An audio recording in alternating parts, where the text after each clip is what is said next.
Bienvenidos a Radio Visual. Hoy estaremos conversando con dos jóvenes artistas que, desde algunos ángulos, exploran el cuerpo, la tecnología y la resistencia cultural. Ambos comparten una dedicación por cuestionar lo que consideramos el cuerpo humano y su interacción con el entorno tecnológico. Primero, les presentamos a una egresada de la Universidad de Concepción y miembro del colectivo artístico Estudio Rara.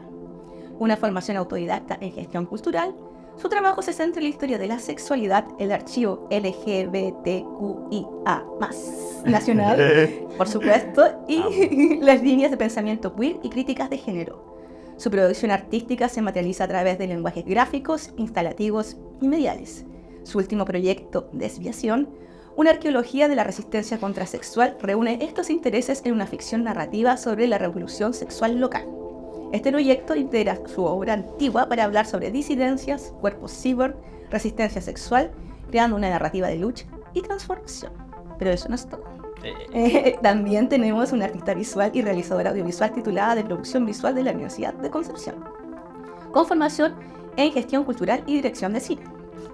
Su trabajo en videoarte y videoinstalación establece un diálogo crítico con autores como Jean-Luc Nancy y Donna Haraway, cuestionando las definiciones tradicionales del cuerpo.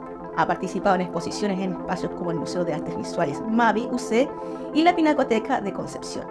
Y ha gestionado exposiciones que reflexionan sobre el cuerpo y la tecnología desde una perspectiva híbrida y transhumanista. Juntos a estos dos artistas, reflexionaremos sobre el cuerpo, obviamente la tecnología y la identidad en la era contemporánea.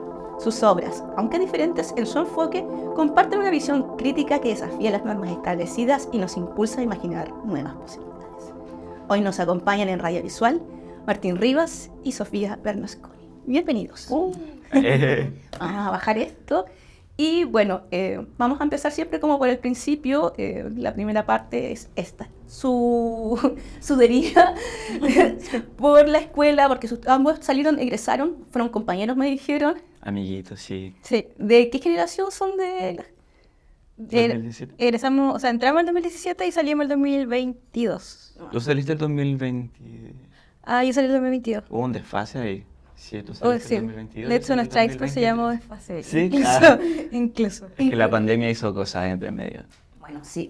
Ustedes son jóvenes de pandemia. Sí. Tuvieron clases online. Sí, tuvimos la modalidad virtual, que igual fue bastante loco, creo yo. Yo creo. Bueno, vamos a conversar sobre eso. Pero entonces, Martín y Sofía, ahí se turnan ustedes. Me gustaría que explicaras más o menos, Martín, qué te hizo entrar a estudiar artes visuales. Bueno, para Sofía también. Y cómo empiezas a encontrar como un lenguaje que te gusta para expresar tus temáticas y cómo llegas a ellas también, o cómo llegan a ellas. Yo siempre que me hacen esta pregunta como que parto mucho desde la ingenuidad porque yo sabía que desde muy pequeño tenía una pulsión artística. Me gustaba mucho dibujar, creo que la gráfica siempre fue como mi lenguaje central. Y antes de tener que tomar un rumbo profesional, porque es como lo que la adultez te dice, dije como, bueno, podría estudiar artes visuales, es un camino que me interesa. Y desde ahí muy ingenuamente empecé a trabajar mis proyectos, siempre desde la gráfica.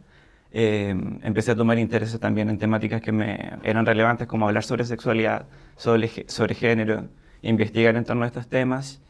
Y en algún momento, la gráfica, que era como un lenguaje tan fundamental para mí, empezó a tomar como otros rumbos porque también estaba buscando otras experiencias de las personas. Entonces ahí empieza a comenzar a través de otros lenguajes, como es la performance, como es la instalación, y ya finalmente empiezan a llegar como los elementos tecnológicos que empezaban a relacionarse con mi discurso de sexualidad, que hablaba también de transhumanismo, y era como, ya, esto me calza perfecto. Entonces, de alguna forma sí, esa fue como la forma en la que ingresé a estudiar artes visuales y cómo se fueron generando esos intereses a través del lenguaje y conceptos. Sofía. Yo estudié, antes de estudiar arte, estudié 1 año y medio de arquitectura. Y, o sea, en realidad, no sé, yo no tenía idea de lo que quería hacer cuando salí del colegio. No tenía idea. Siempre me gustó dibujar y hacer, no sé, art attack, qué sé yo, hacer cosas, figuras, qué sé yo. Pero entré a arquitectura porque quería desarrollar mi lado creativo y sentí que no tenía idea de lo que quería hacer, así que me salí, congelé y después de 1 año dije, ya, quiero hacer algo pero que me permita más libertad que la arquitectura. Eso pensé en ese entonces. Ahora como que igual pienso diferente, pero en ese minuto dije, necesito algo que me dé todas las libertades posibles en cuanto a desarrollar proyectos creativos. Y por eso me metí a arte, pensando en eso, sin saber nada de ninguna temática que yo quisiera abordar, ni sin saber cuál era el camino tampoco. Y en ese tránsito, ¿cómo empiezas a decir, ya me interesa esto otro, las temáticas y todo lo demás, que es importante también? En ese tránsito, creo que pasaron dos cosas que cambiaron mi forma de pensar en el arte, o sea, en producir arte. Que una fue un ejercicio que nos hicieron en TAP, ¿o no? O la caja de memoria.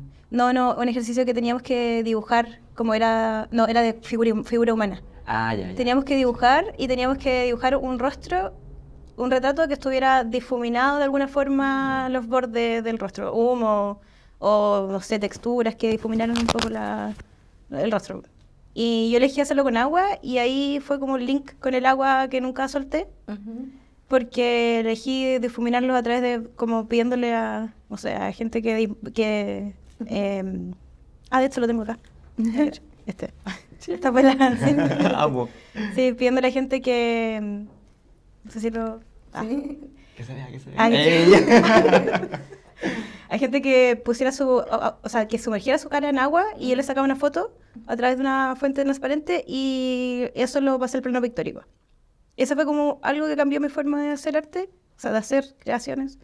Y después fue el taller de video de Francisco Huichaqueo, que ahí caché como que podía pasar esto a video. Y ahí se me como abrió la mente en cuanto a posibilidades tecnológicas. Bacán en todo caso. ¿Y ustedes como que también desarrollaron sus temáticas durante el grado, cuando tenían que ya titularse? ¿Cómo fue eso? Sí, muy importante. Sí, igual estaba como recogiendo un poquito de lo que decía la Sofi. Siento que uno cuando entra a artes visuales, o sea, no sé, a muchas personas nos pasaba que entramos como desde lo genuino, realmente como, no sé qué estoy haciendo acá, pero es como una pulsión que me dirige a trabajar la creación o la investigación. Y claro, como los primeros proyectos es muy divertido como nosotros trabajamos en TAP creo que era la caja de memoria. ¿Qué es TAP? Taller de aplicación. Pero creo que fue taller de producción donde trabajamos la caja de memoria. Hubo un ejercicio donde uno tenía que llevar una cajita con cosas personales que le hiciera sentido para producir alguna pieza, obra artística. Entonces como que cada quien llegaba con algo muy íntimo que lo llevaba después a abordar alguna temática y que por lo general también muchas personas después seguían desarrollándola hasta el final. Y en mi caso, por ejemplo, fue la sexualidad. Como recoger dibujos antiguos que tenía en torno a como un personaje que era un poco andrógino, el que yo me reflejaba con esta criatura. Y eso me llevó a estudiar sobre sexualidad, a hacer autorretratos míos y después a generar instalaciones y después como que entró, como te decía adelante, el tema de la tecnología como un concepto para entender la sexualidad como una gran complejidad tecnológica. Y ya en taller de grado, como a generar los proyectos más como densos quizás, porque ahí ya involucramos como un trabajo de investigación, donde como que armábamos una bibliografía, una discusión teórica en relación a como nuestros intereses y eso generaba ya después un producto. Y ya después, tú igual hiciste producción visual.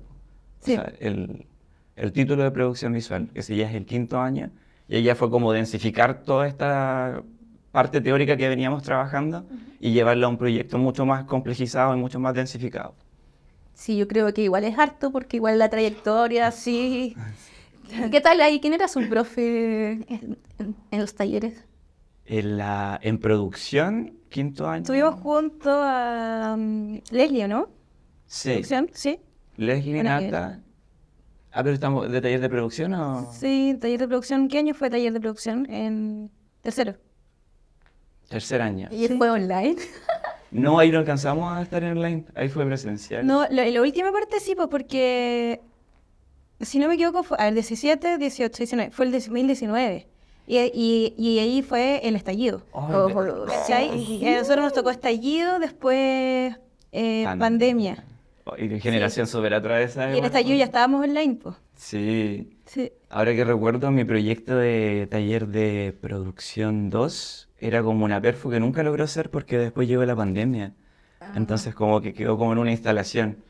Sí, igual muchas cosas mutaron con esos contextos. Y creo que hablar de nuestra generación de artistas de la UDEC es como hablar también de que pasó una pandemia y un estallido social y eso mutó muchas cosas. Un montón, muchas cosas, pero yo me acuerdo nosotros nos conocimos en la asamblea de disidencias y también fue un momento súper bonito de alguna forma. Sí, En la previa y después pandemia, que también como que fue muy extraño el tema pandemia.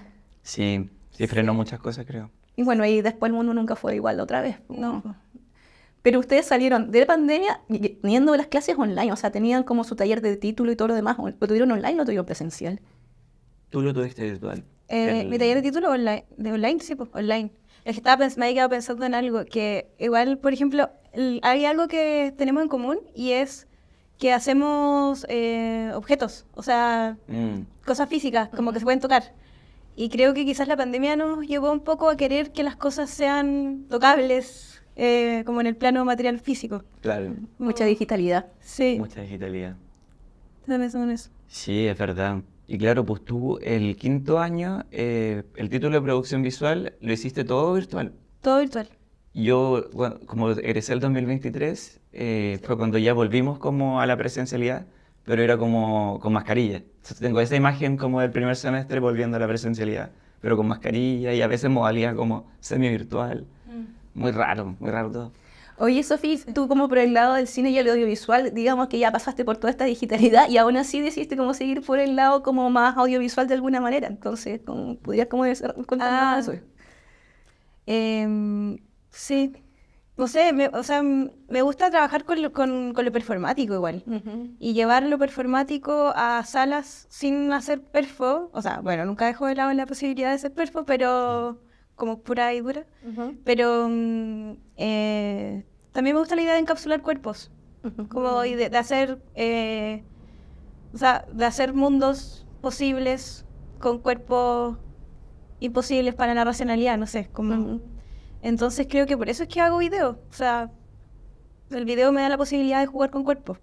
Tuviste un premio, ¿no es cierto? Por corto, porque en el fondo también desarrolláis el tema audiovisual en el sentido de creación en sí como cine, en cierta forma. O sea, eso fue... bueno, lo sigo haciendo un poco como pegas, o sea, pero no lo veo como mi lado creativo. Ese corto sí, pero ese corto fue uno de los primeros videos que hice, de hecho, en el taller de Francisco Huichaqueo. En ese que me llevó al video, el ejercicio final del taller era hacer un corto. Y ahí hice ese corto, en ese corto no hay tanta corporalidad, o sea, hay como una corporalidad poética a través de las máquinas, porque es un corto que sucede en la fábrica Bellavista de Jatumé, que está abandonada, donde están las máquinas, y donde es un corto donde los protagonistas son las máquinas. Entonces como que el cuerpo se ve a través de las máquinas un poco, o se desplaza hacia las máquinas. Pero ahí todavía yo no pensaba en el cuerpo, como que... Pero las máquinas también son un cuerpo. Sí, pues. Las máquinas Para mí son organismos, o sea, también. claro, de hecho todo el rato. De hecho eso es lo que trato de reflexionar un poco. Pero en ese minuto yo no lo hice pensando en eso. Claro. Como... O sea, bueno, uno siempre le puede dar relectura y lo hace todo el rato. O sea, uno siempre hace relectura y ve capas que uno no pensó en el momento, pero están ahí en forma súper inconsciente de alguna manera. Sí. O sea, claro, de hecho yo te digo, eran los protagonistas y las máquinas, o sea, más que cuerpo, además por ser como un objeto también, yo me imaginaba como los movimientos que implican esas máquinas también, pues los movimientos corporales con la máquina, como las palancas, las botoneras, y todo como la fusión. En realidad sí, no sé, como que a veces pienso cosas y después... Sí. Hay una investigación de la Carla Moto que es súper bonita. Carla Moto es una artista también nacional que hace esta reflexión de la relación del cuerpo con las máquinas en cierta forma y cómo a través del tiempo también la disposición corporal ha cambiado con respecto a la máquina. Por ejemplo, las obreras que tienen que estar todo el rato como también con un movimiento mecánico de alguna manera. Sí. Entonces, cómo se produce esta hibridez cuerpo-máquina, que el cuerpo que la máquina en cierta forma. Sí.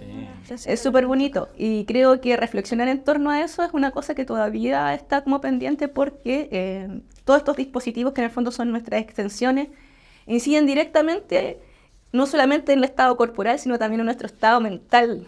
Cómo percibimos, cómo configuramos por dentro. Sí. Claro, ¿quién se ve hoy día sin teléfono? Claro. Entonces, como es extraño, y eso pasó en un tiempo. Imagínense, yo creo que ustedes para la pandemia pasar de como el computador y estar viendo a la gente todo se convirtió aún más en digitalidad. En digitalidad, claro. Y no solo eso, sino como pensar también en tecnologías más rudimentarias, más básicas, no sé, por los cordeles o un martillo. Ya eso nos modifica como modifica nuestras posibilidades de existir. O sea, modifica nuestra corporalidad de alguna forma. También. Sí, pues sí, eso es como las relaciones. O sea, en el fondo yo creo que la primera tecnología fue cuando alguien quiso agarrar una manzana y no pudo, tuvo que ocupar un palo. Claro. Claro, quien inventó la rueda, claro. Sí. Al final son conjuntos de técnicas que van articulando como una posibilidad. Sí, creo yo creo que a mí me gusta mucho hablar del tema de la técnica porque la gente, bueno, me pasó que en algún momento estaba conversando con alguien sobre el tema del grabado Ya. y sobre el tema del mapping. Entonces me dijeron, pero si el grabado es solo una técnica y el mapping también es solo una técnica, entonces como así como... Y yo me puse a pensar que realmente me pareció y me chocó que hayan dicho eso, ¿cachai o no? Ya. Porque, ¿qué tiene de malo que sea una técnica en cierta forma? Pintar es una técnica también, casi todo es una técnica, entonces, ¿por qué desdeñar lo técnico de alguna manera si es lo que nos permite producir? O sea, ¿qué no sería una técnica? Claro, como La producción artística. hablando como de técnica como algo negativo, peyorativo, es que al final todo es técnica, como tanto de quien agarra el pincel a quien como que juega con circuitos, están configurando distintas técnicas para que se articule una posibilidad. Y en ese sentido igual uno piensa como en esto de ya nuevos medios, arte y tecnología, artes mediales, como arte y tecnología, ya ok, pero la pintura igual es una tecnología, como que el otro día pensábamos en eso, porque yo antes hablaba de mi obra, hace poco, como nuevos medios, y después dije ya, pero nuevos, ¿qué tiene de nuevo? Como No tiene nada Ya. mucho nuevo. Claro. y artes mediales. Como, por eso yo pensaba en lo que tú me decías ahora, como de arte y tecnología, ver por qué artes mediales no abarcaba lo suficiente, pero no entiendo mucho eso. Como, ¿por qué artes mediales no abarca lo suficiente? ¿Qué no abarca artes mediales? Es que yo creo que está en un plano súper difuso, o sea, en el fondo cuando se inventa el área de nuevos medios durante el primer gobierno de Piñera en Chile, se baja esa definición de un autor ruso que se llama Lev Manovich. Lev Manovich ustedes lo conocen, es un programador que aprendió primero programando, eso es lo que, como siempre digo lo mismo porque da mucha risa, que aprendió solamente a programar a mano y le pasaron un computador al final de la carrera. Ya. Entonces, o sea, se ve la relación, entonces primero tienes que imaginar cómo va a ser la programación y nunca tocas un computador en la máquina Ya. hasta el final, ¿cachai o no? Entonces, como que las relaciones en el fondo, la técnica y la tecnología son relaciones mentales también que son Claro. sumamente importantes. Entonces, cuando se crea el área, se da esta definición de Lev Manovich de lo que es nuevos medios, pero ya que es nuevo en cierta forma, lo preguntamos, y hacia dónde prolifera también la capa, porque en el fondo hoy en día todo es full VR, ¿cachai? O no, otra vez se va como al tema de la digitalidad, sin pensar todos los estadios anteriores que llegamos y que realmente la tecnología avanza muy rápido. Entonces, Claro. como si no tenía esta relación permanente con el tema de la técnica y la tecnología, obviamente vaya a estar siempre nubilado y vaya a decir, ya, el mapping es una técnica, y vaya a decir, pero, ¿qué, cachai? Pero, ¿qué se proyecta en el mapping en el fondo? Claro. Ahí está. ¿Cuál es el sentido? ¿Cuál es el sentido, Sí. cachai? ¿O no? Porque yo puedo hacer un mapping, no sé, pues, de Almacenes París, Claro. ¿cachai? ¿O no? Pero si viene un artista, ¿cachai? Y propone otra cosa en gran formato, que me parece sumamente interesante porque es inmersivo, si hoy en día también se busca mucho el tema de la inmersión, lo hemos hablado con los artistas sonoros que han pasado por las entrevistas. Bueno, y eso también le decía, ¿por qué me da mucha risa el tema de la inmersión? Porque buscamos inmersión, pero ya estamos inmersos en varias cosas. Entonces, como que siento que más que como la definición que se le dio en esa época, siento que es, para mí, en cierta forma, todas estas como artistas y personas, ¿cachai? Que muchas veces no vienen del área del arte, que vienen de la ingeniería, o vienen de la arquitectura, o vienen de otras áreas, Claro. de las ciencias también, y encuentran un campo fértil donde no hay límite. Claro. Mm. Eso es súper interesante. Hoy con todo esto que estábamos conversando igual pensaba mucho de que como las artes mediales o artes de tecnología a nivel local, siento que algo pasa en Concepción que responde mucho, bueno, Chile de por sí también, artes mediales como que uno podría hablar de ciertas precariedades por los límites a los que tú puedes llegar a nivel de dispositivos que puedes tener, recursos, etcétera, y Concepción aún más. Entonces, por ejemplo, yo pienso artes mediales en Concepción. Recuerdo cuando en la Pinacoteca estuvimos montando la exposición de Mala Hierba, que era nuestra expo de títulos, y yo tenía que hacer una proyección con una instalación medial. Mi lenguaje medial era como, bueno, tengo un proyector muy antiguo que no le puedo poner un pendrive. y tengo que conectarle un DVD muy antiguo con un CD y hay que como articular toda una tecnología precaria ¿En para serio? generar una proyección precaria, pero que también creo que se enriquece mucho de tu contexto. Siento que Concepción responde igual un poquito como a esa tecnología precaria y que me gusta mucho, como que a mí a nivel de discurso me gusta mucho potenciar la que se ve así, desde el escombro, chatarra. Bueno, yo estuve de jurado en Matilde Pérez en 2016, que era ya no existe ese concurso, podría volver, que es el concurso como de artes mediales para en Chile, hubo como 6. ¿Ya no existe? Ya no existe. Y muchas veces durante ese tiempo se hicieron varias como laboratorios acá de nuevos medios, venían de Santiago, y ese es como un poco el tema. Venían de Santiago, como a enseñar técnica y todo lo demás. No. Y para ese, que fue el último, estuvo muy bonito la obra que ganó. Era una plancha de zinc, de metal, ¿Ya? que estaba en un atril muy sucio, o sea, en el fondo como que se notaban los pinchazos, ¿cachai? ¿No? Y estaba ahí, y tenía un relé, que es un marcador de tiempo, 1, 2, 3, y cada 8 segundos movía y sonaba así. Y se llamaba 8.8 la pieza, que era en honor al terremoto, en cierta forma, y todos decían, pero ¿cómo? Sí. Una pieza súper precaria, ¿cachai? Y sumamente sencilla. Pero, y esto a mí es lo que me gusta del arte en cierta forma, ¿cachai? ¿O no? Que con algo tan sencillo podéis como desatar una cantidad de emociones Ujú. que son súper importantes en el espectador, porque también, digamos, uno, claro, hace obra como un poco para uno, pero también hay que pensar qué cosas uno desata en el espectador, en cierta forma. Y es importante, no sé, pues yo en ese sentido sus lenguajes o su postura y su investigación va un poco por ahí, ¿cachai? Como desatar un poco la problemática Claro. con respecto al cuerpo. Entonces, como, ¿desde qué perspectiva más o menos ustedes trabajan esas áreas, como la crítica sobre el cuerpo o cómo pensar el cuerpo? Bueno, para mí como que si hablo de cuerpo, como que inevitablemente no puedo cruzar la sexualidad y el género, que ha sido como lo que yo he venido investigando y desarrollando todos estos años. Y para mí como que tomar estos discursos, claro, cuando estaba en la U, empecé a hacer mi investigación con referencia, empecé, no sé, cuando llegó este concepto de teoría queer, llegó Paul Preciado y Manifiesto Contrasexual, Texto Yonki, y ahí empezaron como a articularse no sé, reflexión epistemológica en torno a la sexualidad, historia de sexualidad, cómo se ha concebido el cuerpo sexual y el género desde tal siglo hasta la contemporaneidad, por un interés igual muy personal, como que yo mucho tiempo pasé por el activismo LGBT, siempre fue como una bandera de lucha que la quise llevar como con un compromiso político.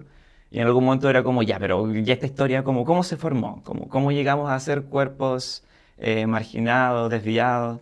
Y de ahí como que en esta curiosidad empecé a investigar y empecé a tomar conceptos que me interesaban como la contrasexualidad, como si comprendemos una historia hegemónica de la sexualidad, cómo podemos desafiarla, desviarla, desbordarla.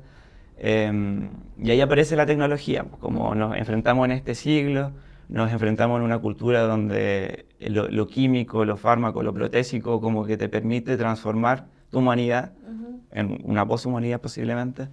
Y desde ahí como también la sexualidad se puede hackear de alguna forma, como Claramente. podemos como romper estos códigos, entendiendo que hay códigos hegemónicos y la tecnología también te permite como romper eso.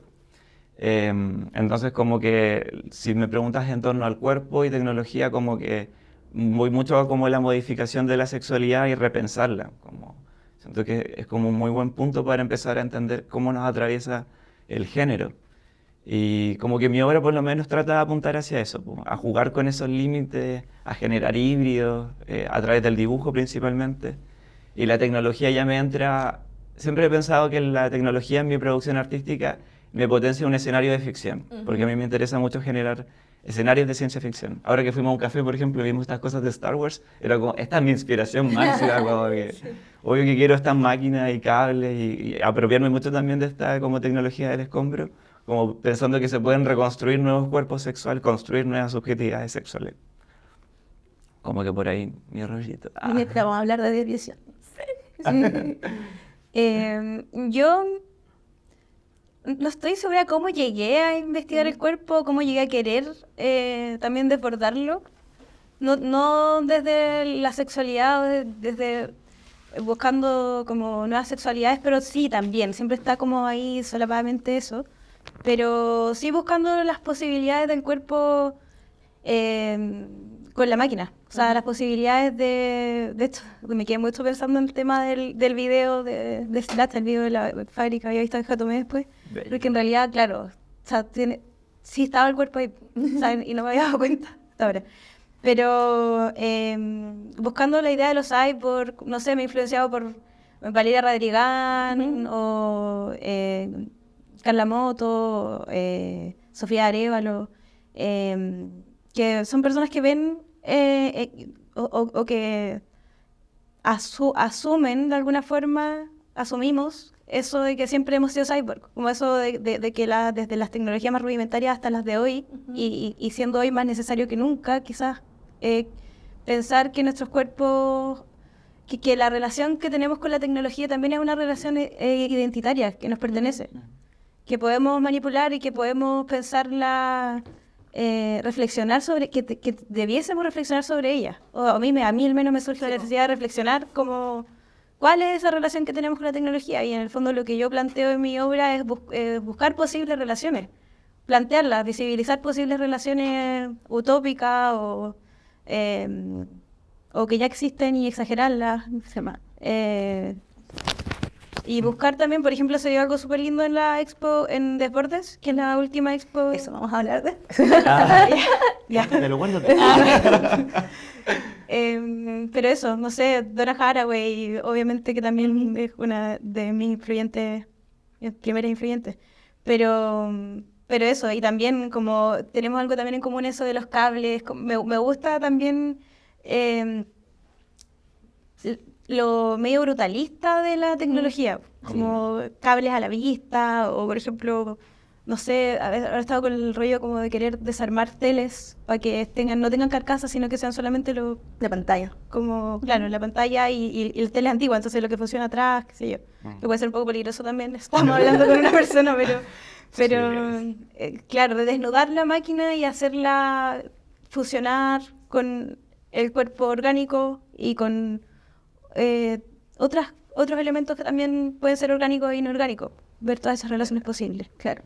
Interesante igual todo como las personas que has presentado ahora, las teóricas, partiendo por la Val Radrigán, que igual dentro de todo tiene una investigación súper revolucionaria aquí en Chile con respecto a sexualidad y tecnología, muy importante, destacar a la Vale.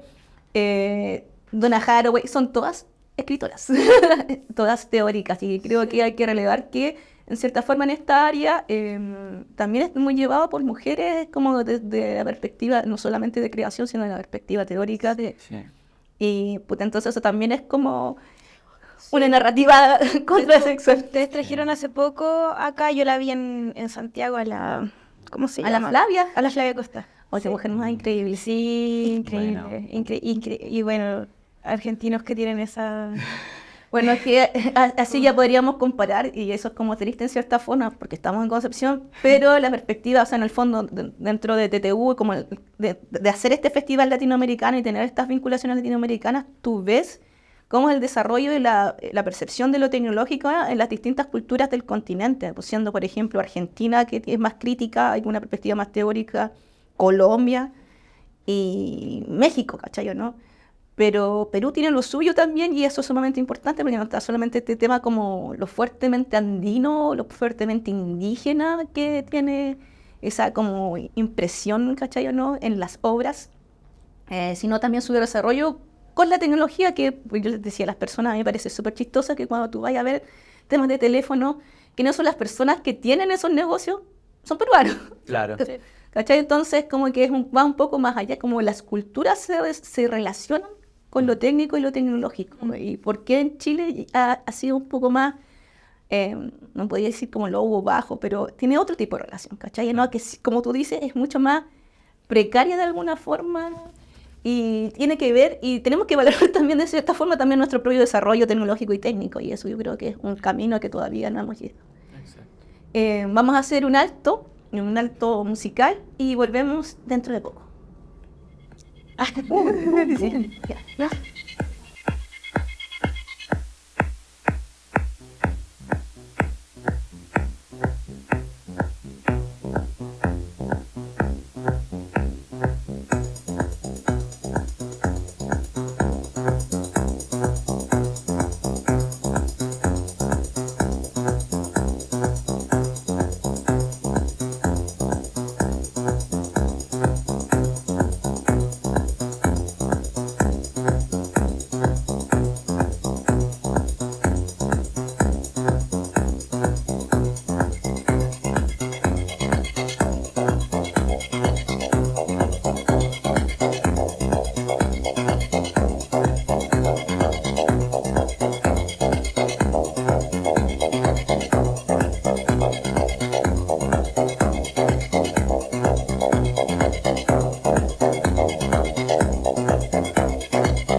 Relación cuerpo y naturaleza. La relación entre el cuerpo humano y la naturaleza es una conexión profunda y multifacética que ha sido explorada a lo largo de la historia a través de diversas disciplinas como la filosofía, la biología, la medicina y el arte.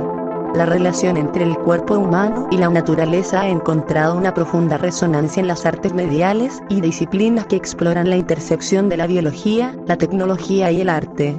Estas formas de arte utilizan herramientas contemporáneas para crear obras que no solo capturan la esencia de esta conexión, sino que también la transforman y la expanden a nuevas dimensiones. Cuerpo tecnológico. Se refiere a la integración de tecnologías en y con el cuerpo humano, transformando y expandiendo sus capacidades físicas, sensoriales y cognitivas. Este concepto abarca desde dispositivos portátiles y prótesis avanzadas hasta biotecnología e interfaces cerebro-computadora, explorando cómo la tecnología puede aumentar, modificar o incluso fusionarse con el cuerpo humano. Después de ese alto musical seguimos conversando con Martín y con Sofía, nuestras jóvenes promesas de las artes visuales en construcción. Y bueno, son los únicos que hasta ahora hemos entrevistado que han salido de la escuela y se quedan netamente en lo visual. No estoy diciéndolo como malo porque, por ejemplo, entrevistamos al Cristian Reinas, que ya también como que fluyó hacia... ¿Salió de la escuela? Salió de la escuela. Yo cuando supe quedé así negra. Yo tampoco sabía. No lo puedo creer. Sí, es que de esa escuela han salido muchas cosas. Muchas personas. Sí, entonces, pero así, de verdad contamos con los dedos de las personas que han fluido como hacia otras áreas que no son como las clásicas. Claro.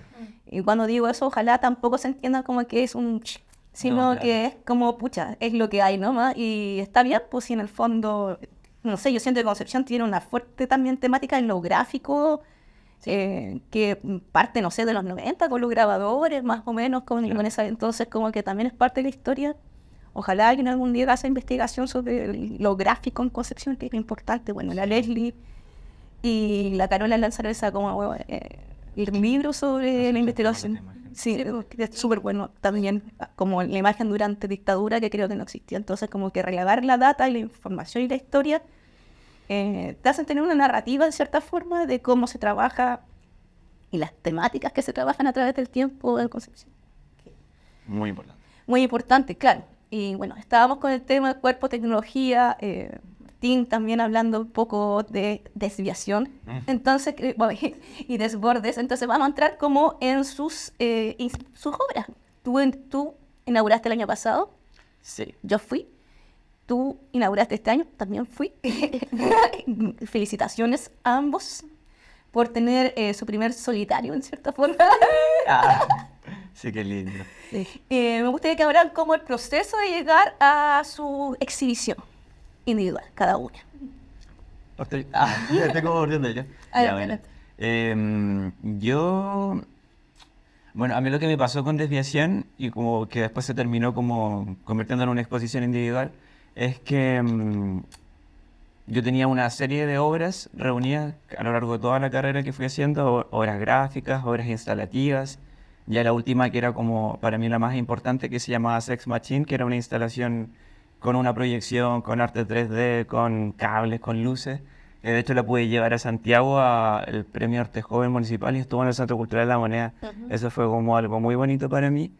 Y bueno, esta serie de obras las tenía como, en algún modo, como en un universo individual, cada una suelta por su mundo. Y en mi cabeza siempre quise que esto se reuniera como en una narrativa. Con una persona que era de la carrera de artes visuales, gestor cultural, postulamos un proyecto Fondar Nacional, lo adjudicamos de creación artística y quisimos trabajar en torno a estos temas. Concepto cyborg, concepto transhumanismo, concepto disidencias sexuales. Y yo reuní toda mi obra, todo mi trabajo, y quise enmarcarlo en una ficción. Entonces me llega a mí la palabra desviación. Venía con influencias como Camila Moreno, que me encanta mucho Camila Moreno, su último disco Rey, un universo como una distopía de sexualidad y revolución del siglo XXIV. Y yo como que inspirado en eso y en otros podcasts también de ciencia ficción que estaba escuchando, como que dije, me gustaría mucho plantear que Concepción fuera como una ciudad donde hubiera sucedido una revolución sexual que hubiera tenido también como relación con las tecnologías para modificar, transformar los cuerpos en un contexto distópico. Y Desviación se terminó convirtiendo en eso, en una suerte de ficción narrativa en torno a una posible revolución sexual que ocurre en Concepción entre los años 2050 y 2060. Podría ser antes. Y que podría ser antes, sí, sobre todo. Entonces, como, claro, en la curatoría se te habla como desde el 2000, ya ni me acuerdo, 2500, 2600, como después de un post-apocalipsis, hay un grupo de personas que es de la Comisión de la Memoria, que están haciendo como un archivo de la historia, recopilando como archivos importantes del mundo, y se llega como a un trabajo de recopilación sobre esta revolución sexual llamada Desviación en Concepción, y se empiezan a generar rescates de estos archivos. Entonces mis obras se convirtieron en modelos de como objetos archivos de una arqueología sexual, y así como que podías encontrar, no sé, como estudios de investigación, mapas conceptuales, mapas de la ciudad con propaganda gráfica, instalaciones como de videos que funcionaban como virus, objetos un poco inciertos, estudios de corporalidades, estudios de microorganismos, como que obra nueva y obra antigua se reunieron para formar un universo narrativo. Y básicamente como que esa fue Desviación, fue muy especial para mí porque reuní mucho trabajo antiguo y como que pude darme la libertad de generar esta ficción que siempre como que quise y que quiero que pase, obviamente, como que para mí esto es como un pasito para poder brindar una estética a una posible revolución sexual. Y claro, que digamos que también mantener una sala, llenar una sala y hacer una exhibición es harto trabajo y tampoco no es sencillo. Sí. En tu caso, Sofi. En mi caso son obras que son todas desarrolladas en la U. O sea, desde ese dibujo, desde este dibujo, que fue en 2018, hasta el 2022, la obra de título. 2022, mi obra de título. Y en el fondo fue como darme cuenta, o sea, desde que salí de la U que dije ya, tengo todas estas obras y todas en realidad son una continuación de la investigación en torno al cuerpo y tecnología. Entonces, hay una lógica en que las exponga juntas. No es como que yo haya pensado en armar la expo y hacer las obras para la expo, o no sé, como englobarlas en un gran proyecto, sino como que el gran proyecto fue desencadenándose una obra en la otra y otra en la otra. Y claro, es como que la investigación fue metamorfoseando nomás en diferentes estructuras, también en diferentes lenguajes un poco, algunos que son solo video, otros que son video de instalación o el pictórico.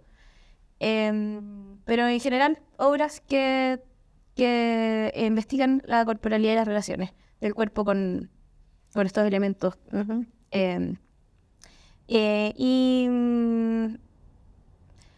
Sí expuse algunas de estas obras antes, por ejemplo, cuando empecé con estas, que son una serie de retratos, porque hicimos un ejercicio para la U y después yo me fui como en la volada con los retratos bajo el agua y hice varios retratos bajo el agua. Entonces, esas las expuse en un espacio Traful, que es el mismo 2018. ¿Se acuerdan de Traful? Sí, esos son pasos que pasan y se van. Que es lamentable porque deberían existir para siempre. Sí. Esas se expusieron en Traful y después cuando de esta desemboqué en estas, que era como rostros bajo el agua, pero luego como en una pecera, que son las teles antiguas. también expuse esas juntas. Las expuse en la galería de la Universidad del Desarrollo, que tienen una galería abajo en el Zócalo. Mira, nadie conoce esa galería de la Universidad del Desarrollo. Yo no la tenía, yo no sabía ir. Piola. Es súper piola. Sí. Sí, de hecho es como una galería que está hecha más para los estudiantes de la universidad, yo diría, como más que para que vaya gente. Pero nosotros hicimos perfo, hicimos proyecciones líquidas como para la inauguración. Igual hicimos como medio carnavales, no sé carnavalesco, pero varieté, no sé. Y después la cortina de cordeles, que es esta, que es una proyección mapping sobre una cortina de cordeles. Esa la vi en Mavi. En Mavi, sí, esta estuvo en Mavi. También la postulé como... Dije, hay una postulación que hacer, porque el problema era que eran obras viejas. Como ya, o sea, viejas, digamos, estas del 2019, pero... Ya, pero ustedes son jóvenes que quizás viejos. O sea, viejas para los concursos. Eso para los concursos. Lo que pasa es que los concursos, por lo general, como que ya 1 año de antigüedad, o 2, o una obra inédita. Sí. Y ese era el tema, tenía que ser una obra inédita en el Mavi. Y yo la única obra que no había expuesto, pese a que habían sido expuestas como en el Traful, pero igual, no sé, yo me dije, ya fueron expuestas, así que ya no se puede postular, pero era esta, la cortina cordera.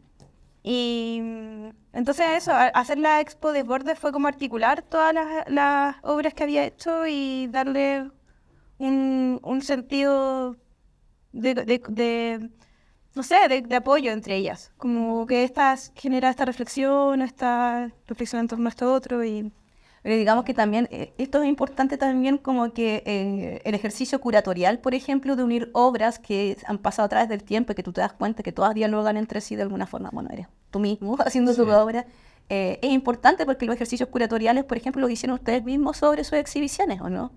Sí. De hecho, ahora en el camino veníamos como conversando con la Sofi y claro, como cuando estas exposiciones como que también fueron la culminación de nuestro trabajo de todos estos años, nuestras obras, y claro, son como nuestros hijos. Entonces como que verlos exhibidos, verlos en sala, es también ver como una trayectoria, también recorres como tu pasado, cómo este detalle, este pequeño dibujo te llevó a esta instalación como más compleja.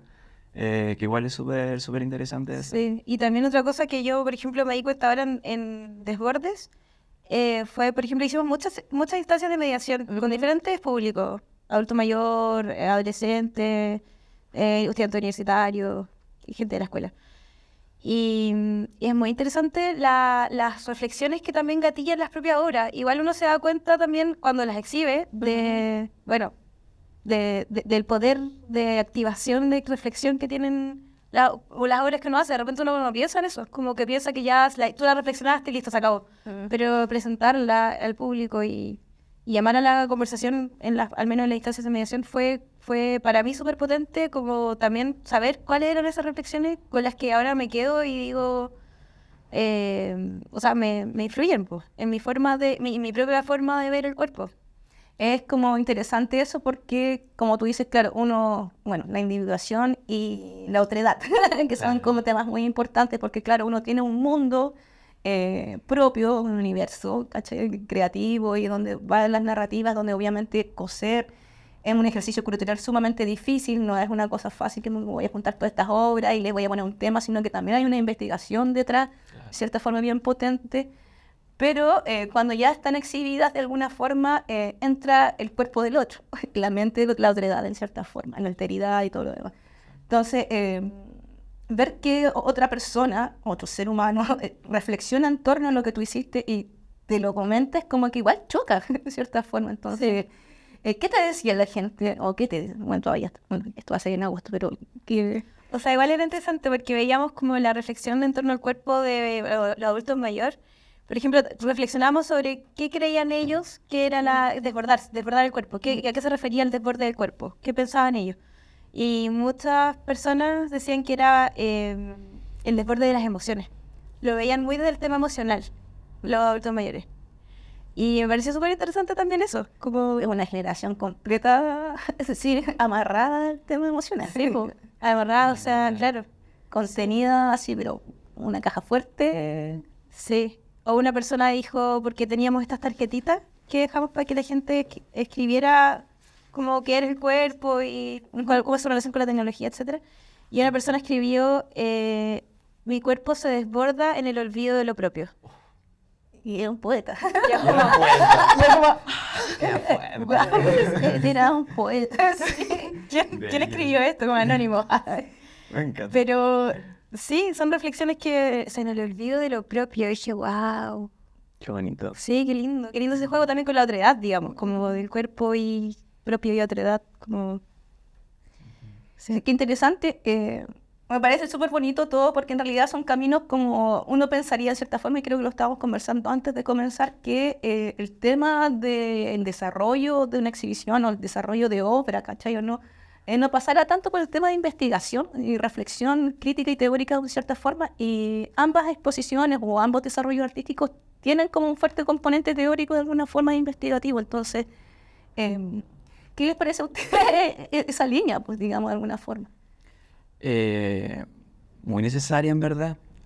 O sea, por lo menos a la hora de querer densificar, creo yo, un discurso, como que la lectura, las referencias teóricas, como hay muchas personas que han estudiado esto hace años, como probablemente para mí, para mi contexto, para mi familia, para mi círculo, bueno, y para la cultura, no sé, chilena todavía, como que hablar de sexualidad es un tabú. Cuando hay, no sé, desde los 90, como que se está cuestionando cosas tan trascendentales y complejas de la estructura de la sexualidad, que uno como todavía nos enfrentamos a... Nos falta mucho, creo yo, nos falta mucho. Entonces, agarrar a personas que han estado estudiando esto de hace muchos años, densificar en ciertos aspectos, revisar la historia, creo que es tremendamente necesario para conocer la propia historia, para querer construir una nueva, y para eso la teoría, la discusión bibliográfica es demasiado necesario, creo yo. Es muy importante, te densifica, te potencia, te arma un discurso. Una narrativa que es sumamente importante también. Una narrativa que es sumamente importante y te permite también hablar como... no sé cuál es la palabra, no me gusta decir como hay una densidad y una complejidad en la teoría que si uno la sabe articular en el lenguaje, la puedes traspasar de una forma amigable a otras personas. Sí. A mi familia, siempre menciono a mi familia porque también es muy importante que ellos entiendan esto y yo también trato de articulárselo en los lenguajes que ellos puedan comprender. Entonces... Sí, lo otro es que también, o sea, nada de esto habría sido posible si no, yo, en mi caso, bueno, si no me hubiese empapado de reflexiones de teóricas, en este caso yo principalmente, pero eso fue lo que me ha motivado principalmente, me motivó a terminar estas últimas obras. Y no solo motivarte, sino que me dio como un... O sea, si no está ahí en el aire, como esta teoría a mí me ayuda para saber yo cuáles son las decisiones que quiero tomar y cuál es la coherencia que tienen esas decisiones, ya sea de dejo el cable conectado o desconectado, o en mi caso los cables a la vista o no a la vista. A mí me hace mucho sentido y eso va de la mano con muchas reflexiones de estas teóricas, que las máquinas estén de nuevo, como decía. Entonces, eso... Yo al fundamentarlo me siento segura. Ahora, no es que yo voy a hacer esto, ya, entonces voy a hacer esto porque ella dijo esto. No, nada que ver, sino que es un no sé, un fertilizante de ideas o de pensares y que me ayudan a mí a saber, a estar segura con mis decisiones, como a ver con claridad por qué hago lo que hago. Y creo que también, como dice Martínez, son el campo fértil para un futuro. Pasa, por ejemplo, ustedes han leído el manifiesto xenofeminista de la Gene Hester como movida británica ya, pero sí, no. Bueno, que nace también como de esta reflexión también un poco artística, en cierta forma, social, antropológica, bla, bla, bla. Pero muy situado, o sea, es muy bonito el manifiesto porque también habla un poco de estas nuevas corporalidades, en cierta forma. Yo sí lo pienso, desde que se inventó la pastilla de la anticoncepción, fue el primer hackeo a un cuerpo femenino de alguna forma, químico. Brutal, ¿no? Sí, entonces como que el cuerpo, bueno, hoy en día que hay microplástico en los testículos de los hombres, o sea, entonces como que ha pasado como un montón de cosas que tienen que ver esto. Nace nuestro cuerpo. Sí, entonces nace esta nueva propuesta del manifiesto xenofeminista. Por otro lado también está la teoría del glitch feminismo. Pero yo diría que si vemos ambas, una nace claramente desde una cultura que es sumamente privilegiada, ¿cachai? Sí. De ambas culturas sumamente privilegiadas, a pesar de que el glitch feminismo nace como de esta corriente de la racialización, ¿cachai? De los cuerpos y todo lo demás. Pero a mí lo que me hace falta, y por eso decía que es muy importante como esta capa que están construyendo ustedes, y siempre lo he pensado, de un manifiesto feminista o contrasexual que sea Local. local. Entonces, claramente es como un ejercicio de cierta forma que hoy día no podemos hacerlo porque tiene que pasar un terreno de cosas, pero ya plantear uno de alguna forma. Creo que eso deberían, es parte de sus generaciones, más que, o sea, yo creo que con el apoyo de las generaciones como las mías, que son más viejitas, o más viejas todavía, y no voy a decir nombres, como de sus profesoras. Las queridas, sí. Sí, pero que es, no sé, como el tema uno, validarse como cuerpo femenino, independiente si identificas como mujer o no, ¿cachai? O sea, cómo identificarte en este caso con el tema teórico de alguna forma, cómo yo también valido mi producción teórica, cómo valido mi producción estética o artística, y cómo a través de esto y la historia genero un nuevo contenido que es propositivo. Entonces, como que mi fantasía dentro de eso es que nazca una propuesta. Es que es muy necesario, creo. Aparte, bueno, uno quizás cuando parte en esto también está leyendo siempre para afuera, como empapándote como de toda una cultura más occidental y de teorías de pensamientos que se han construido de acá y que han llegado acá y se han transformado, pero siento que cuando reúnes, habemos muchas personas que estamos en esta, como investigando, creando, concibiendo el cuerpo, la tecnología, la sexualidad desde otras aristas. Y ya el hecho de estar en este contexto, en esta ciudad, te atraviesan otras cosas, ¿cachai? Entonces, aquí articulamos una forma de pensamiento que nos reúne a todos, porque también vivenciamos otras experiencias, son otras nuestras realidades, marginalidades, violencias. Entonces, creo que es muy necesario que, y este tipo de programas como que genera que sigamos articulando redes y vayamos construyendo una historia propia y un manifiesto, pero yo soy súper partidario del manifiesto. Que políticamente solamente necesarios los manifiestos, es que La plataforma mínima tiene un manifiesto. Sí, verdad, sí, me encantaba. bueno, con pena que se hayan disuelto de alguna forma, la Carla ahí sigue con el Nahuel también, tema editorial de alguna forma. Bueno, el Nahuel Con el tema del glitch igual. sí, porque como es importante. Es que sabes que también estaba pensando, cuando estábamos en la asamblea y atravesó la pandemia y tuvimos todas estas reuniones como online, pensé muchísimo en esto también de la relación cuerpo y digitalidad, porque no sé si te acuerdas, muchos estuvieron encerrados en sus piezas, muchos estuvieron encerrados en sus habitaciones durante toda la pandemia porque no podían compartir con sus familias por ser quienes eran de alguna forma. Y era duro de alguna forma.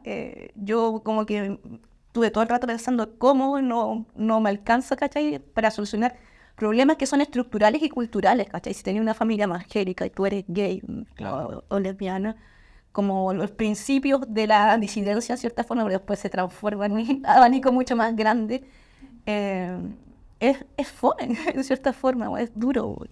Es tremendo, y ahí como, es que ay, la pandemia desató tantas cosas, por lo menos como desde ese lugar, se puede extrapolar algo más que la sexualidad, pero a veces tu familia no es como tu red de apoyo, no es como tu lugar seguro, entonces, en este caso, como muchas personas disidentes, la virtualidad significó otro espacio de refugio, po, o la construcción de nuevas familias, nuevas redes, que también está súper interesante entenderlo desde ahí, po, como, son estrategias de sobrevivencia al final, porque la tecnología también ahí puede ser una estrategia de sobrevivencia, generando comunidades a través de Discord, que era como en ese contexto. Claro. O no sé, me acuerdo que Fito Cuchillo tiene también reflexión en torno a eso. Bueno, también este TU, ¿no? Sí. Sí, como todo con el tema como de... Tiene una perfo que reflexiona sobre los chats de citas gay. Como... O sea, pensar también todas esas posibilidades que te da la digitalidad y que también, claro, generar un espacio de encuentro de diferentes formas. Sí. Más desviado, menos desviado, como tú dirías, pero... No, pero es importante, incluso para gente que también es asexual, digámoslo desde esa perspectiva, que también es una forma como, bueno, digámoslo que el ser humano pasamos por esas épocas también, no todo el tiempo estamos on fire. Exacto. Entonces, como entender también las distintas partes. Bueno, estamos un poco conversando de cosas presentes, futuros que tengan ustedes, cómo se ven, qué van a hacer en eso, En la que estamos. en la que estamos y en la que irán. Haz lo tuyo. Yo ahora actualmente lo que más he estado trabajando que me tiene muy motivado es que con unos chiques, con Joan y con Ignacio y con Fran ahora también que se ha sumado, estamos armando una especie de, no sé, colectivo, plataforma, no tenemos nombre. No es estudio rara. No, es Estudio Hueco. Estudio Hueco. Estamos articulando una serie de exposiciones, bueno, ahora ya está en la segunda, como dentro del mes del orgullo. Trabajamos a modo de mesa creativa, bueno, también está involucrado Estudio Rara, estuvimos en el taller trabajando esto. Dos exposiciones, Hueco de Joan, que era una exposición de cerámica con instalación, con perfo. Y ahora también se inauguró hace poquito Consecola, que es una investigación urbana de disidencia en Concepción. Y es una investigación interactiva, entonces ustedes pueden ir a la hora, interactuar y generar contenido para investigar en torno a nuestras experiencias dentro de la ciudad. Está súper interesante.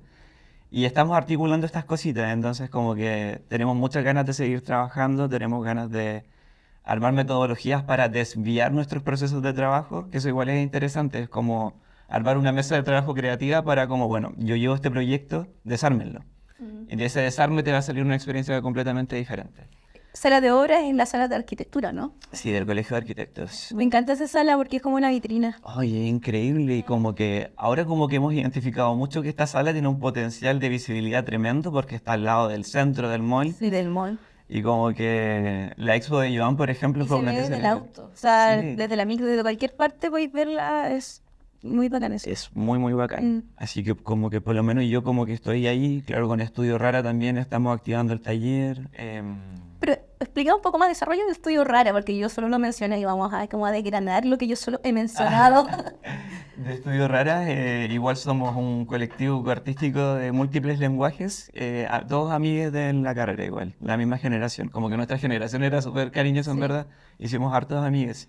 Y en particular con estos chicos, Vainilla, Anaís, Joaquín y Valentina, armamos este colectivo, tenemos un taller en el C3, este ya es nuestro segundo año. Kat, ¿no está en el colectivo? No, Kat era una amiga también que se fue del colectivo, ahora somos 5. Pero estamos como articulando este espacio, un taller como interdisciplinar donde podamos trabajar como proyectos individuales, proyectos colaborativos. Cada vez estamos colaborando más con otros artistas locales y eso nos motiva harto. Y eso es un espacio de taller colaborativo, básicamente. Junio Hueco, lo que les comentaba. Y yo con proyectos personales estoy como viendo a ver cómo circular desviación, como que es un proyecto que no quiero cerrar todavía, pero que en algún momento va a tener que llegar a su cierre. Le he estado dando vuelta todos estos años, como quiero seguir creciendo este universo, pero como que en eso estamos, viendo cómo podemos circularlo, moverlo o generar otras experiencias con esta fantasía. El fondo de circulación, si ya te adjudicaste un difícil fondo de creación, felicitaciones también, la Sori también se adjudicó uno. Uno de circulación no sería nada más. Sí, Después ahí se me cae. estamos, de hecho, ahí estamos. Sí, sí. Podríamos unirnos a ver esas posibilidades. Sí, yo, colaboración. Sí, muy importante el tema de colaboración. ¿Y tú, Sofi?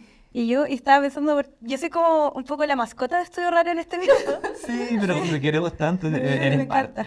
parte. Porque yo llegué a Estudio, o sea, el espacio que ocupa Estudio Rara es el C3, el taller 2 del C3. Y con este fondo de creación que estoy haciendo, que se llama Híbrido, o sea, en realidad se llama Cuerpos y Tecnologías en el Icosadero, pero ya mutó y se llama Híbrida ahora. Solo híbrido. Solo híbrida, sí. Cosa que pensé mucho porque después caché que hay un festival que se llama Híbrida que está en... ¿Cómo es eso? Hay un festival que se llama Híbrida en Argentina. Ya, pero si no importa, Sí. todo se repite. Híbrida ya. Bueno, entonces Híbrida, que es un proyecto de creación, se está alojando en Taller 2, que comparte el espacio con Estudio Rara y con también otras personas que hacen otras cosas, zapatos, Pirofusión difusión. también. Sí. Entonces, también hay mucho intercambio, mucho diálogo en el espacio taller, po. O sea, hablamos de nuestros proyectos todo el rato, nos apoyamos, es muy bacán lo que hace C3 realmente, en ese sentido, colaborativo todo el rato. O sea, la Caro que hace zapatos, el otro día me ayudó a hacer mi instalación de desbordes. Tengo una instalación donde hay celulares en y ahí se tiene unos objetillos, puta, ¿dónde se agarra? Sí, yo decía, ¿cómo lo hago? Y de repente caché que ahí estaba la máquina, y dije, claro, tenías una máquina, me sí, yo doy yo. Ya, y ahí me ayudó con el tema de hacer esos hoyitos, qué sé yo. Bueno, y lo que voy a hacer ahora es híbrida. Y híbrida es continuar en el fondo las exploraciones en torno al cuerpo, principalmente desde esa misma obra, que es la de los celulares, se llama Tensiones. En esa obra se ven a diferentes mujeres, dentro de las cuales estoy yo, son 3 mujeres, una de ellas soy yo, siendo envueltas por plástico en lugares que tienen relación con el río Andalién, el humedal Andalién, el río Andalién. Y somos envueltas en plástico con elementos del lugar. Y después eso pasado al celular y eso pasado a la instalación, que son los celulares envueltos en plástico, en el lugar. Continuar un poco esa reflexión ahora en torno, haciendo esa misma perfo, pero esa es la primera vez que yo performé de alguna forma, como que me envolvieron a mí, porque yo siempre he trabajado con muchas personas, bailarines, otros realizadores audiovisuales, algunos artistas sonoros. Siempre he trabajado con otras personas y la primera vez que yo puse mi cuerpo para la investigación, digamos, fue en eso, sí. ¿Y por qué el río Andalién? Es que yo vivo a la orilla del río Andalién. Tiene que ver como... meramente por eso. O sea, el río Andalién tiene cosas interesantes también, pero en mi caso, a mí lo que me llamaba la atención era investigar mi territorio, o sea, el lugar que yo habito. No sé, yo voy a... Y bueno, y el humedal Andalién me llamaba la atención. Este es el humedal Andalién. Me llama... ¿Ah? Es bonito. Es muy lindo. Me llama la atención principalmente porque el humedal Andalién literal que colinda con la carretera. Entonces, uno está en el humedal, hay como fauna, hay de diferentes aves y al mismo tiempo se escucha el ruido de los autos, de los camiones cuando frenan. Entonces, es un lugar híbrido como no sé, sonoramente al menos, sí, pues. Y geográficamente. Está muy extraño este lugar. Entonces por eso me interesó, por ejemplo, este sitio específico. Y la idea es continuar esto, pero ahora con el río Biobío y con... ay, se me olvidó el nombre del humedal. Vasco de Gama. Vasco de Gama. Sí, estamos llenos de humedales nosotros. Sí. Y esto va a ser una expo. Eso va a ser una obra de la expo. Y luego también que se va a exponer en la Pinacoteca. Y también, como esto es con el apoyo de Samuel Quiroga, que es el curador de la Pinacoteca. Sí, con Samuel, que amoroso. Es demasiado amoroso. Sí. Yo le reseñé el libro que hizo con su pareja en Temuco sobre las obras que había en Temuco, una historia, pero bueno, son muy amorosas. Sí, demasiado. Demasiado. De hecho, yo le agradezco mucho a Samuel porque él, no sé, siento que me ha ayudado mucho. Yo recuerdo cuando lo conocí hace un par de años y yo le dije como no sé qué voy a hacer, como... estoy desmotivada con dedicarme al arte, no sé, como que estaba muy... Bueno, uno siempre pasa por esto, sí, es un proceso. Sí, no, te odio y ya, pero sí, sí, el Samuel me dijo como, dale, dale. Bueno, el punto es que vamos a exponer en la Pinacoteca y vamos a dialogar con la colección de desnudos de la Pinacoteca. Sí, vamos a hacer unas obras que dialogan con todos esos desnudos, o sea, no todos, pero con algunos desnudos seleccionados. Va a estar súper interesante esa. Sí, yo estoy demasiado... Sí, Samuel siempre rescate la colección. Sí, pues de hecho él es el curador de la colección permanente. Sí, pues. Y bueno, esa colección yo debo decirlo. Es muy bonita. Sí. Momento. Sí, aquí ya me están pasando el contrabando. Sí, los regalos, bueno, no vamos a decir que le tenemos una, pero también no vamos a decir qué edición es y les voy a explicar después. Con esto, chicas, llegamos al fin. Muchas gracias por participar, por venir. Éxito en sus futuridades. Sé que son muy jóvenes, pero importante dentro que haya una variación en plano artístico para discutir, digamos, en el fondo que revolucionen un poco también las temáticas, ya sea para bien, para mal, para lo que sea, pero están ahí, que es lo importante, presente, y alguien que está presente es mucho más que alguien que esté ausente, que no exista tampoco ¿cachai? Este como movimiento de comunicación de cierta forma, porque si pasáis piola, claro, no tanto forma. Muchas gracias. Muchas gracias. Sí, gracias a ustedes. Y nos vemos en una próxima edición de Radio Visa. Gracias. Hasta luego. Gracias.